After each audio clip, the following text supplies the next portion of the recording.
प्रिय विद्यार्थियों, नमस्कार। आज का अपना टॉपिक है औद्योगिक क्रांति। यानी औद्योगिक क्रांति जो है उसका अर्थ अर्थात उसका अभिप्राय वो हमने पढ़ा था। और औद्योगिक क्रांति जो इंग्लैंड में हुई और इंग्लैंड में क्यों हुई उसके बारे में भी हमने पढ़ा था। अर्थात इंग्लैंड में औद्योगिक क्रांति होने के कारण हमने पढ़े थे। और आज अपना जो टॉपिक है औद्योगिक क्रांति के कारण।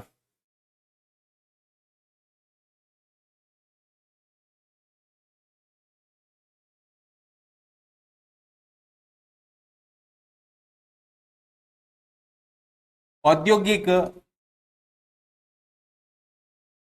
क्रांति के कारण।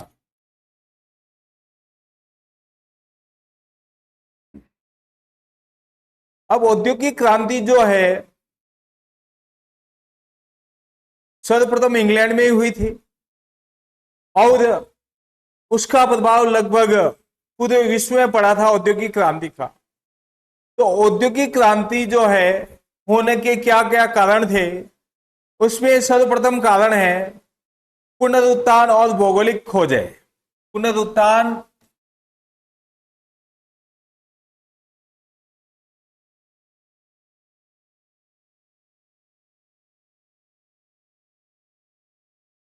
और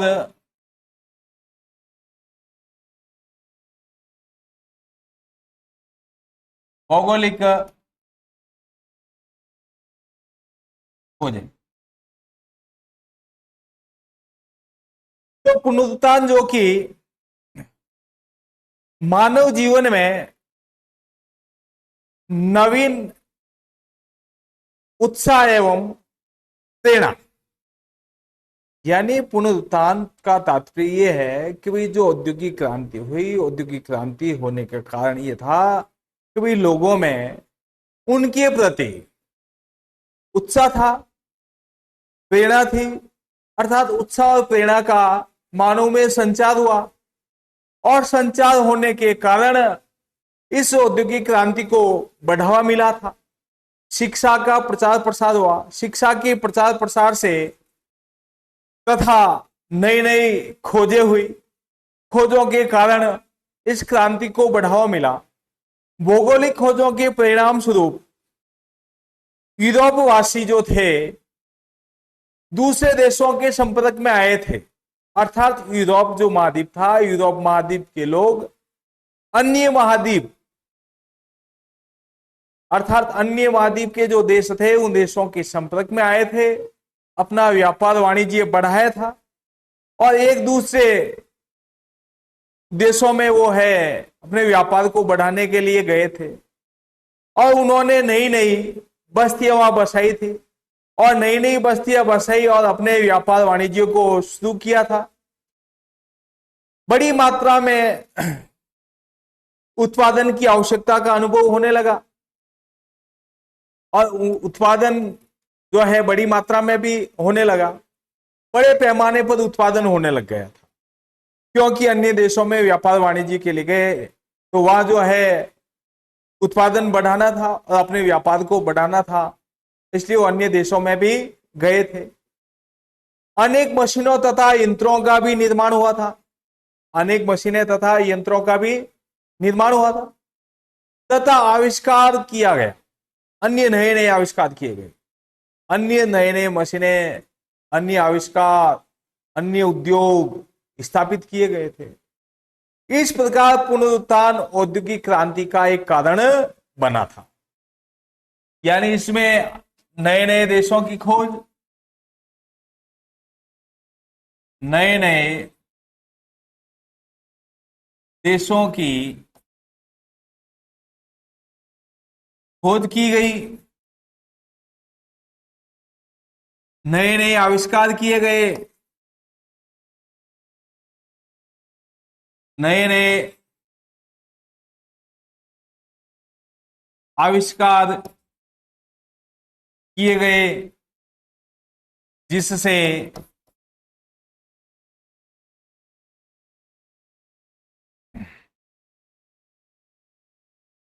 उद्योगों का विकास हुआ और अन्य लोगों की आवश्यकता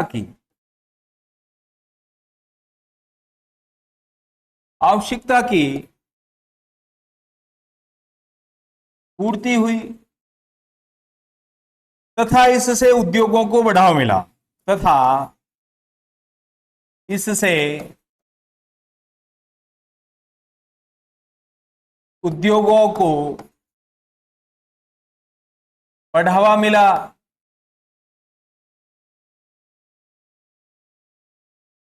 तथा औद्योगिक क्रांति हुई। औद्योगिक क्रांति हुई। फिर दूसरा जो कारण था जनसंख्या में वृद्धि।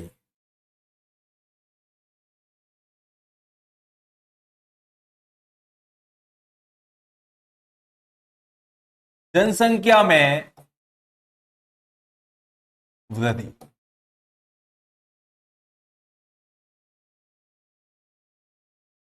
अब जनसंख्या में वृद्धि का तात्पर्य है कि उस समय औद्योगिक क्रांति जो यूरोप में हुई थी, उस समय यूरोप में जो है यूरोप की जनसंख्या अत्यधिक बढ़ गई थी। अर्थात जनसंख्या अधिक होने के कारण अत्यधिक बढ़ती हुई जनसंख्या जो है इस क्रांति का कारण बनी थी। ज्यो ज्यो यूरोप की जनसंख्या बढ़ती गई त्यों त्यों रोजी रोटी की समस्या बढ़ती जा रही थी, क्योंकि जनसंख्या बढ़ रही थी तो लोगों को जो है समय पर अपनी रोजी रोटी के लिए रोजगार नहीं मिल रहा था, तो एक तरह की उनके लिए समस्या हो गई थी। क्योंकि अब कृषि के द्वारा जो बढ़ती हुई जनसंख्या जो थी, उनके लिए सभी को पर्याप्त जो है भोजन मिलना मुश्किल हो गया था, क्योंकि इधर जनसंख्या बढ़ रही थी और उधर खाद्यान्न उत्पादन जो है कम हो रहा था। तो उस कमी को दूर करने के लिए, अर्थात जनसंख्या को यानी वहां के लोगों को रोजगार प्राप्त करने के लिए गांवों को छोड़कर शहरों की ओर जाना पड़ा, क्योंकि उनको वहां रोजी प्राप्त आसानी से हो सकती थी। अतः अधिकाधिक लोग उद्योग धंधों की तरफ बढ़ने लगे थे, गांवों को छोड़कर शहरों की ओर जाने लग गए थे। दूसरी बात यह थी कि जनसंख्या वृद्धि के कारण दैनिक उपयोग की वस्तुओं की मांग भी बढ़ गई थी। बढ़ती हुई मांग ने मनुष्य को औद्योगिक विकास के लिए प्रोत्साहित किया।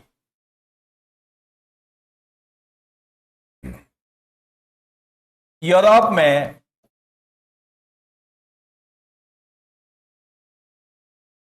जनसंख्या वृद्धि हुई तथा उत्पादन जनसंख्या के अनुपात में जनसंख्या के अनुपात में नहीं हो रहा था, तथा लोग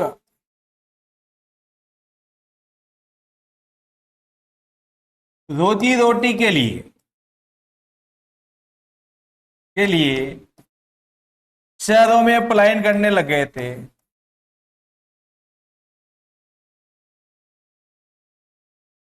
पलायन करने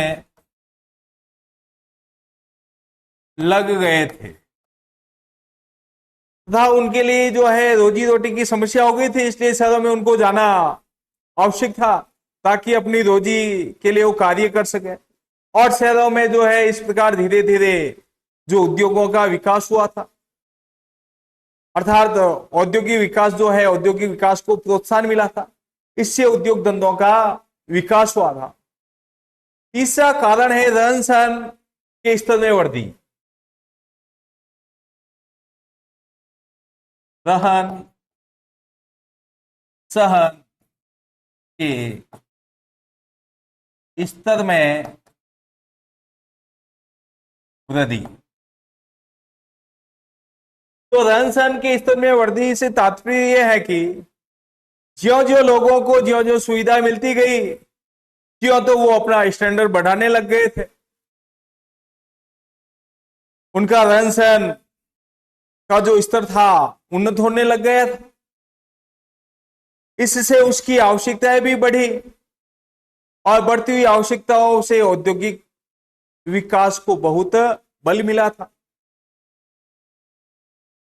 वस्तुओं के उत्पादन की वृद्धि ने भोग विलास की सामग्री का सृजन किया था।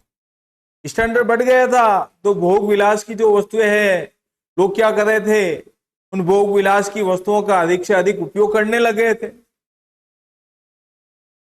तो सृजन किया। अमीर लोग जिनके पास धन का अभाव न था, अपनी शान शौकत बढ़ाने के खातिर अत्यधिक मात्रा में वैभव विलास की वस्तुएं खरीदने लग गए थे, क्योंकि जो अमीर लोग थे उनके पास किसी तरह की धन की कमी नहीं थी। धन की कमी नहीं होने के कारण अपने शानो शौकत और ऐशो आराम की जिंदगी जीने लगे थे, और जिंदगी ऐशो आराम की जिंदगी जीने के लिए उनको अपनी आवश्यकता की पूर्ति करनी होती थी, जिससे विलासिता की वस्तुओं की मात्रा बढ़ती गई, उनका उत्पादन अधिक मात्रा में होने लग गया था। और इस प्रकार मांग बढ़ती गई और बढ़ती हुई मांग के साथ साथ औद्योगिक विकास जो है होता गया। यानी रहन सहन के स्तर में क्या हो गई थी, वृद्धि हो गई थी, यानी विलासिता की वस्तुओं की मांग बढ़ने लगी तथा लोग अपनी आवश्यकता की पूर्ति करने लगे। तो इनका स्टैंडर्ड भी क्या होता गया, बढ़ता गया, और स्टैंडर्ड बढ़ाने के लोग क्या करने लगे, शहरों की ओर चले गए, और वहां जो है इस प्रकार लोगों की मांग या आवश्यकताओं की पूर्ति करने के लिए नए नए उद्योग धंधे स्थापित होने लगे। तो ये जो है औद्योगिक विकास का कारण था। फिर चौथा जो कारण था, फ्रांसीसी क्रांति का योगदान।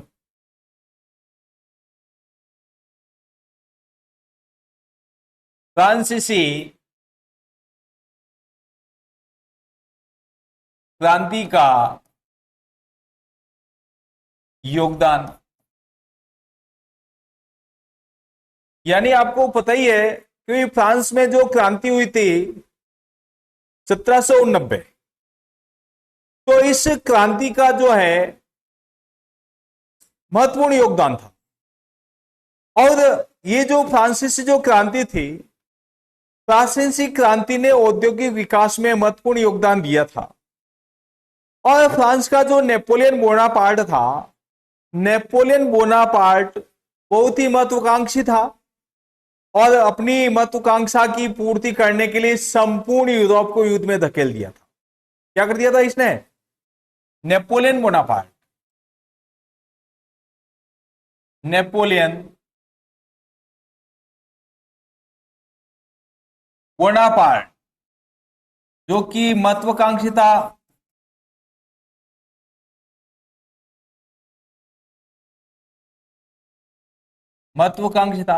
अपनी जो है महत्वाकांक्षा के कारण इन्होंने क्या कर दिया था, संपूर्ण यूरोप को युद्ध में धकेल दिया था।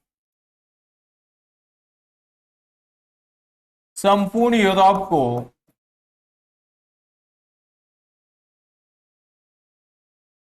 युद्ध में धकेल दिया था। तो युद्ध में धकेलने के कारण अब देखिए, ये जो था नेपोलियन बोनापार्ट, इसने पूरा यूरोप को क्या कर दिया था, युद्ध में धकेल दिया था। अलग अलग यूरोपीय जो महाद्वीप था, अलग अलग देशों में जो है युद्ध होने लगा था, गृह युद्ध छिड़ गया था। इस उलझन को सुलझाने के लिए इंग्लैंड जो था, इंग्लैंड अन्य देशों की सहायता कर रहा था, अन्य देशों के लिए जो है आवश्यक सामग्री उपलब्ध करवाता था और सैनिकों की भी सहायता करता था। और आवश्यक सामग्री उपलब्ध करवाने और सैनिकों की सहायता वो न केवल अपने देश के लिए करता था, अपितु अन्य साथी देशों के लिए भी ऐसा वो करता था। तो इसके लिए इंग्लैंड में जो है इस प्रकार उद्योग धंधों का विकास हो गया था, क्योंकि यूरोप में युद्ध छिड़ गया था और युद्ध छिड़ गया तो युद्ध में सहायता करने के लिए, समस्या का समाधान करने के लिए, लोगों की आवश्यकताओं की पूर्ति करने के लिए अन्य वस्तुओं का उत्पादन वो इंग्लैंड करने लग गया था, जिससे इंग्लैंड में औद्योगिक क्रांति का विकास हुआ था। तो इस प्रकार फिर बाद में युद्ध जो समाप्त हुआ था, युद्ध समाप्ति के बाद इंग्लैंड में जो है बेरोजगारी फैल गई थी, उसकी आर्थिक स्थिति दयनीय हो गई थी। तो आर्थिक स्थिति दयनीय हो गई थी, अर्थात जो सैनिक थे, सैनिक जो क्या हो गए थे, बेरोजगार हो गए थे। तो उनको वापस पटरी पर लाने के लिए, उनकी आर्थिक स्थिति को सुधारने के लिए इंग्लैंड में जो है औद्योगिक क्रांति का सूत्रपात हुआ, नए नए उद्योग स्थापित होने लगे और जिससे धीरे धीरे लोगों को वापस रोजगार मिलने लगा। और ये जो इंग्लैंड जो था, इंग्लैंड ने अन्य देशों के साथ भी अच्छे संबंध बना रखे थे। अन्य देशों में जाकर वो व्यापार वाणिज्य करने लगा, व्यापार करने लगा, अपने व्यापार को बढ़ाने लगा, जिससे अन्य देश उसके उपनिवेश बन गए थे और अन्य देशों में अपनी बस्तियां बसा ली थी। तो बसाने से ये धीरे धीरे क्या हुआ, तो लोगों की समस्या का समाधान हो गया था।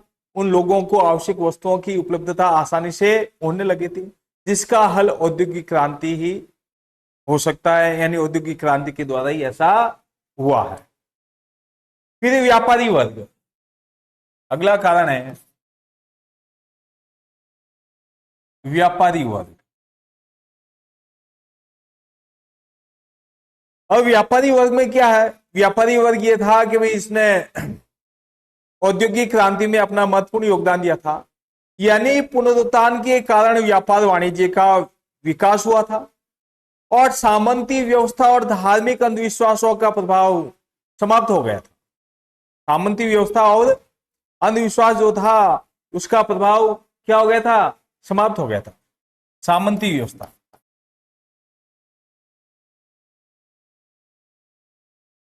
सामंती व्यवस्था व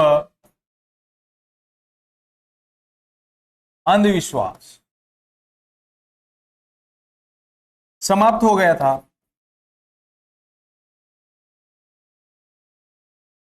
हो गया था क्योंकि व्यापार वाणिज्य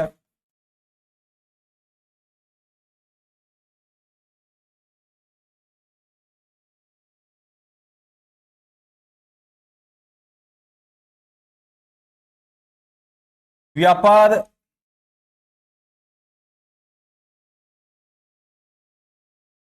व्यापार वाणिज्य बढ़ गया था और व्यापार वाणिज्य बढ़ने से लोगों को पर्याप्त है आवश्यक जो सामग्री थी वो प्राप्त होने लग गई थी। इन सब परिवर्तनों के परिणाम स्वरूप व्यापारिक वर्ग का भी उदय हुआ था।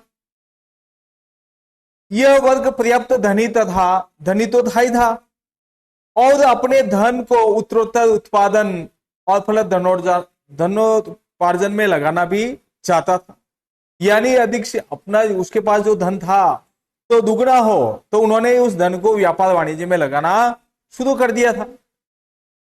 इसके लिए आवश्यक था कि वह उन अन्वेषकों और फलत धनोपार्जन में लगाना चाहता था और बहुत से जो है व्यापारी वर्ग अन्वेषक उनकी मदद भी करने लगे थे, नई नई खोजें होने लगी थी। और अपनी खोजों से उनके उत्पादन की मात्रा भी बढ़ने लगी थी और व्यापार भी बढ़ने लग गया था। इस प्रकार नए नए यंत्रों की खोज का सिलसिला भी शुरू हो गया था, जिससे औद्योगिक क्रांति का विकास में बहुत योगदान रहा। नेक्स्ट है राष्ट्रीयता।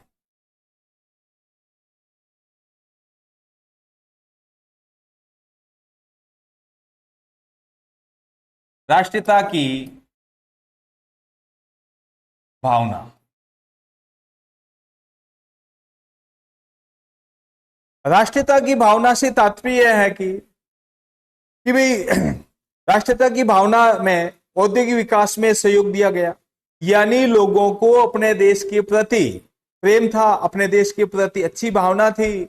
लोग ये चाहते थे कि भाई हमारा देश, हमारा राष्ट्र व्यापार वाणिज्य में उन्नति करे और अन्य देशों की तुलना में हमारा देश आगे बढ़े, अधिक से अधिक उत्पादन हो, अधिक से अधिक व्यापार हो, समृद्ध बने, उन्नतिशील बने, ऐसे लोगों की भावना थी। तो इस प्रकार राष्ट्रीयता की भावना के कारण इस जो है औद्योगिक क्रांति को बढ़ावा मिला, विकास हुआ।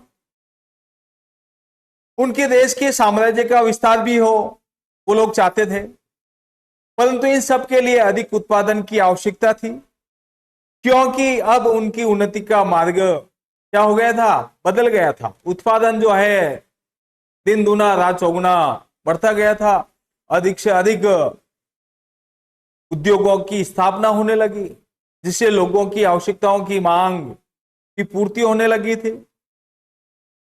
महान राष्ट्रों में व्यापारिक प्रतिस्पर्धा भी शुरू हो गई थी।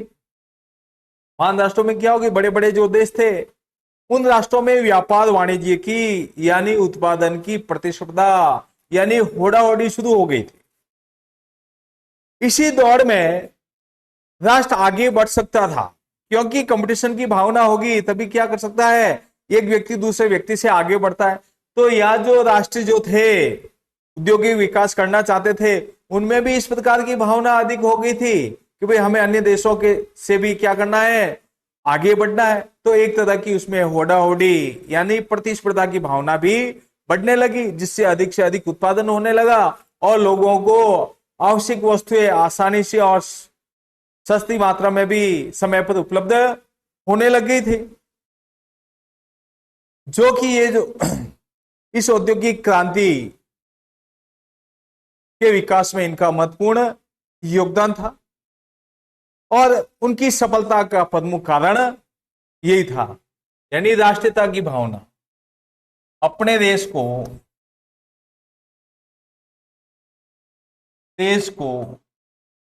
अन्य अपने देश को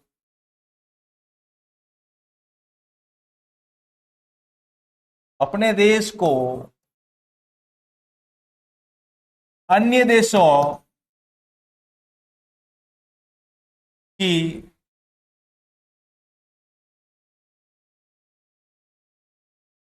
तुलना में ज्यादा महत्व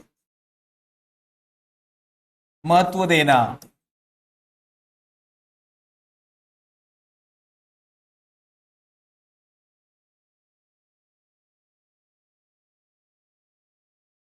ज्यादा महत्व देना तथा देश की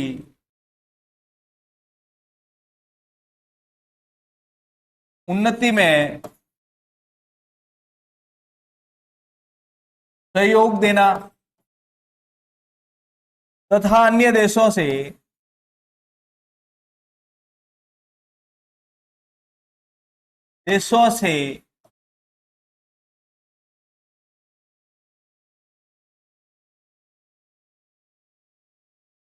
प्रतिस्पर्धा की भावना रखना,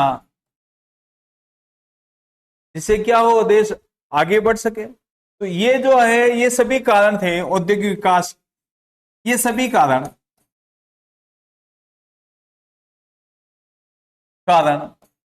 औद्योगिक विकास के लिए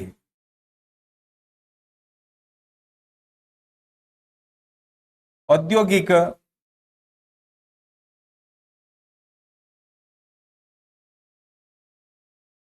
विकास के महत्वपूर्ण कारण थे। तो इन्हीं कारणों से उद्योगों का विकास हुआ था। धन्यवाद।